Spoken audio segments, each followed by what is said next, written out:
People always assume that maps tell the truth. They think every town, every road, every forgotten village that appears on a map has always been there. And if something isn't marked, then it simply doesn't exist. They're wrong. Some places are removed on purpose. Not because they disappear, but because someone makes sure nobody can ever find them again. For the last 11 years, I've worked for a department that officially doesn't exist. Whenever people ask what I do, I tell them I work in digital cartography. I update satellite data, verify road systems, and correct mapping errors.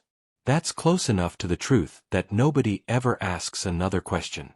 The reality is far stranger. My real job begins after an entire town has already been condemned. When a location is flagged, a sealed package lands on my desk containing coordinates, aerial photographs, historical records, census information, and a timeline stretching back decades, sometimes centuries. Everything about the place is documented. Every family, every building, every road, every grave. Our mission is called remediation. Field teams are always sent first. By the time I arrive, whatever nightmare unfolded there has supposedly been contained. Or at least, that's what we're told. Most assignments follow the same pattern. The infected are either dead, or so badly deteriorated that communication is impossible. My responsibility is simple. Document what's left. Collect biological samples. Confirm containment. Then erase the town from every map, every GPS database, every government archive until it becomes nothing more than a forgotten rumor. Once we're finished, it's as if the place never existed. I had carried out dozens of operations before. None of them prepared me for what happened in rural West Virginia. The file looked ordinary enough. Population, 187. Primary industry, small-scale farming. No military installations. No research facilities. Nothing that should have attracted our department's attention. But one detail immediately caught my eye. A red classification stamp. I'd never seen that designation before. According to the report, the first containment team had requested additional investigation because the residents weren't behaving like previous cases. Normally, infected communities resisted evacuation. People screamed. They hid. They attacked officers. Families barricaded themselves inside their homes. This town had done none of that. Every instruction had been followed before it was even spoken. Doors were already unlocked before agents reached them. Entire families stood outside waiting quietly. Children lined up beside their parents without being asked. Vehicles were abandoned exactly where officers requested. Nobody argued. Nobody cried. Nobody tried to escape. It wasn't fear. It wasn't obedience. It felt rehearsed. That single word appeared 3 different times throughout the report. Rehearsed. I remember laughing when I first read it. Someone on the field team was clearly overthinking things. Or so I believed. 2 days later, I arrived on site. The town looked almost peaceful. White wooden houses stood beneath enormous oak trees. Windmills turned lazily across distant farmland. Birds sang. Children's bicycles still leaned against front porches. If someone had dropped me there without context, I would have assumed it was the perfect American countryside. Except, there wasn't a single person walking outside. Military trucks surrounded the perimeter. Containment tents had replaced the town square. Every entrance and exit had been sealed. I parked beside the mobile laboratory and began setting up my workstation. Equipment. Sample trays. Documentation terminals. Everything exactly the way I'd done hundreds of times before. Routine keeps people calm. Routine prevents mistakes. Or at least, that's what we tell ourselves. When everything was ready, a handler escorted in my first subject. The paperwork described him as male, age 62, owner of the local feed store, lifelong resident. Nothing unusual. Then I looked up. He was sitting perfectly still, back straight, hands resting comfortably on his lap despite the restraints securing his wrists. No trembling, no pale skin, no coughing, no vacant stare. He looked healthier than most government employees I worked with. For several seconds, I simply stared at him. Something wasn't right. Usually, by this stage, victims showed unmistakable symptoms: discoloration, memory loss, aggression, hallucinations. This man looked like he'd simply come in for a routine medical examination. I finally pulled my chair closer. "Good afternoon." He smiled warmly. "Good afternoon." His voice carried absolutely no sign of distress. I glanced back at his file. According to every known progression chart, he shouldn't have been capable of holding a normal conversation anymore. Still, I continued.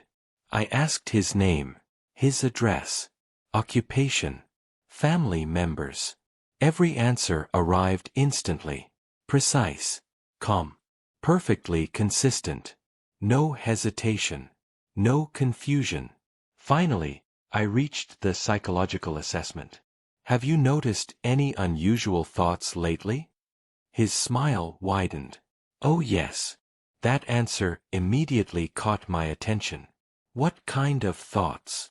He looked genuinely surprised that I needed clarification. "They don't argue anymore." I frowned. "I'm sorry. My thoughts." He tilted his head. "They used to compete. I'd think about breakfast while worrying about bills, then remember my wife, then wonder whether it might rain." He chuckled softly. "Now they arrive already agreeing with each other." A strange silence settled between us. "What exactly does that mean?" He searched for the words. "It's difficult to explain." He looked toward the ceiling as though listening to something far away. "It's quieter." He smiled again. "I'm never alone anymore." A cold sensation crept across my shoulders. I'd interviewed hundreds of infected individuals before. None had ever described their condition that way. The second interview disturbed me even more. The handlers brought in a little girl, Emily, 10 years old. She looked impossibly small sitting inside the oversized examination chair. Unlike most children we'd encountered, she wasn't crying. She wasn't screaming. She simply watched me with quiet curiosity. The restraints around her wrists looked almost cruel against such tiny arms. I forced myself to smile. "Hi, Emily." She answered so softly I nearly missed it. "Hi. How are you feeling today?" She shrugged. "I think, okay." "Any headaches?" "No." "Dizziness?" "No." "Bad dreams?" She slowly shook her head. Every answer sounded completely normal. Almost disappointingly normal. I flipped through her medical report again. Nothing matched. Nothing explained why she had been placed under maximum containment. Then I asked the question I always dreaded asking children. "Do you know why you're here?" For the first time, her expression changed. Her eyes filled with tears. "I want my mom." My pen stopped moving. For just a moment. She wasn't a subject. She wasn't part of some classified operation. She was simply a frightened little girl who had been ripped away from everything familiar. "Your mother is here," I said quietly. "She's being examined too." Emily nodded. Then, "Why can't I see her?" I opened my mouth. Nothing came out. Because I already knew the answer. And I couldn't bring myself to say it. I closed the file in front of me, but Emily's question refused to leave my mind. Why can't I see her? Simple questions are often the hardest to answer. Especially when the truth is something no child should ever hear. I dismissed the interview earlier than usual and watched as the handlers carefully escorted her back to the holding area. She didn't resist. She didn't cry. She simply glanced back at me once before disappearing through the tent flap. That look stayed with me far longer than I expected. The rest of the day followed the same routine. One resident after another sat across from me. A retired school teacher, a mechanic, a farmer, a teenage boy, an elderly widow. Every interview ended the same way. Perfect memory, perfect speech, perfect cooperation. But beneath every conversation, there was something deeply unsettling. They all described the same strange feeling. None of them felt isolated anymore. One elderly woman smiled as she folded her hands together. "You know what's wonderful," she whispered. "I don't have to wonder what everyone else is thinking anymore." I frowned. "What do you mean?" She looked genuinely confused by my question. "We're together now." Another resident laughed softly. "We used to spend our whole lives pretending we understood each other." He leaned closer. "Now we actually do." Every answer raised more questions than it solved. It wasn't insanity. It wasn't delusion. It felt like they were describing something they considered beautiful. That frightened me more than panic ever could. By nightfall, command had reached a decision. The town would be erased. Officially, that meant demolition. Roads would be dug up. Buildings buried. Every digital record deleted. Every satellite image replaced. Within weeks, nobody outside our department would even remember the town had existed. Normally, I never questioned those orders. This time, I did. I requested additional observation. The residents weren't behaving like previous outbreaks. If this was a new stage of the infection, destroying everything immediately could mean losing the only opportunity we'd ever have to understand it. After several tense discussions, headquarters reluctantly agreed. The surviving residents would be transferred to a secure research facility instead of immediate termination. For the first time in years, a town had earned a second chance. Or so we believed. The transport operation began just after sunset. Military vehicles lined the streets while floodlights illuminated every intersection. Residents exited their homes calmly. No shouting. No resistance. No confusion. Children held their parents' hands. Older residents helped each other walk. The silence felt unnatural. Almost ceremonial. As Emily stepped toward one of the transport trucks, I noticed something odd. Heads began turning. Not randomly. Deliberately. Every resident nearby slowly shifted their attention toward her. One. Then another. Then dozens. Nobody spoke. Nobody smiled. They simply watched her as she passed. Like flowers following the sun. Emily never seemed to notice. At the time, neither did I. I told myself they were simply curious. I was wrong. The research facility was several hundred miles away. Its location was classified above my clearance level. Windowless corridors stretched beneath reinforced concrete. Steel doors separated every wing. Every room was monitored around the clock. No one entered or exited without authorization. For the first few days, everything appeared encouraging. Most residents finally began showing expected symptoms. Fatigue, memory loss, discoloration, organ failure.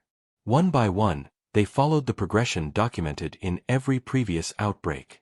But not everyone. A small group remained completely unchanged. Emily was among them. Medical scans showed nothing abnormal. Heart rate normal. Brain activity normal. Blood pressure normal. She laughed. She played card games with staff. She asked innocent questions about the facility. If I hadn't known where she'd come from, I would have believed she was perfectly healthy. That made her the most dangerous patient we'd ever studied. As the days passed, I interviewed Emily repeatedly. The conversations became strangely comfortable. I almost dismissed them as a paperwork error. Then I checked the patient identification number.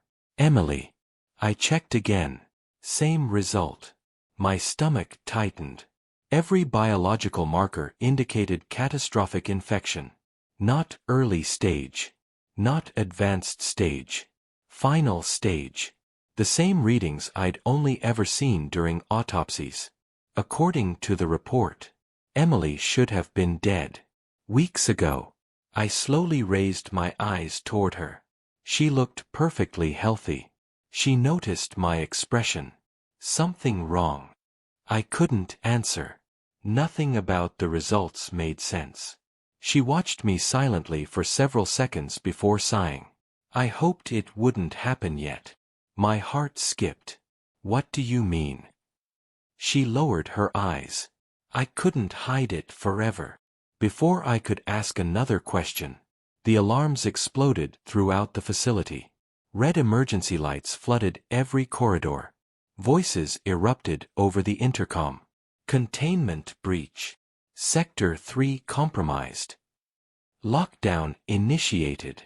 The entire building transformed into chaos within seconds. I rushed to the doorway. Security teams sprinted past carrying rifles.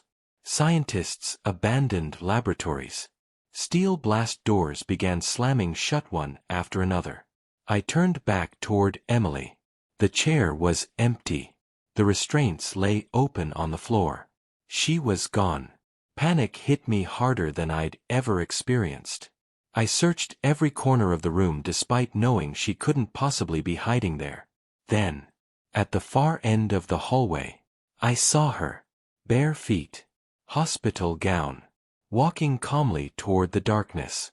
She never looked back. Before I could follow, security officers shoved me aside while sealing the corridor. Then, everything collapsed. The previously healthy residents changed almost instantly. Some became violently aggressive. Others simply stood motionless. Watching. Waiting. Several guards were attacked. Entire containment teams disappeared inside locked wings. The facility descended into absolute madness. Hours later, order was finally restored. Every surviving resident had been accounted for. Every corridor searched. Every security recording reviewed. Every room inspected. Everyone. Except Emily. She had vanished without leaving a single trace. Weeks later, investigators uncovered something no one had noticed during the operation. Every surveillance camera captured the same impossible pattern. Whenever Emily moved through the facility, every stable resident unconsciously turned toward her. Even through walls. Even from different rooms. Even when they couldn't possibly know where she was. Frame after frame confirmed it. Like compass needles pointing north. They weren't following her because they recognized her. They were connected to her. That's when our department realized the horrifying truth. We had misunderstood the outbreak from the very beginning. The town wasn't the source. It was protecting the source. Every containment mission. Every erased map. Every demolished community. Every classified report. None of it had stopped the infection. It had only forced it to evolve. For decades, we believed we were hunting a disease. Instead, we had been helping it adapt. My job was simple. Erase towns. Delete roads. Rewrite maps. Make people forget places that should never have existed. I completed every assignment without asking questions. West Virginia was no different. The town disappeared. Its roads no longer exist. Its name has been erased from every official record. According to the government, it never existed. But one thing escaped before we finished. A little girl who looked completely ordinary. A little girl who smiled like any child.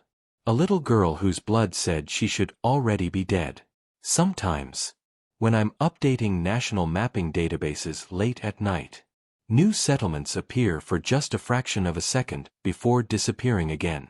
Tiny, unnamed communities. Hidden deep inside forests. Places no satellite should be able to detect. Most technicians assume it's corrupted data. I don't. Because every single time, the coordinates move a little farther. like something is traveling, looking for another town, another family, another beginning. And whenever I remember Emily's final smile, I realize something that still keeps me awake at night. We never contained it. We never even understood it. We simply erased the evidence, while it quietly walked away.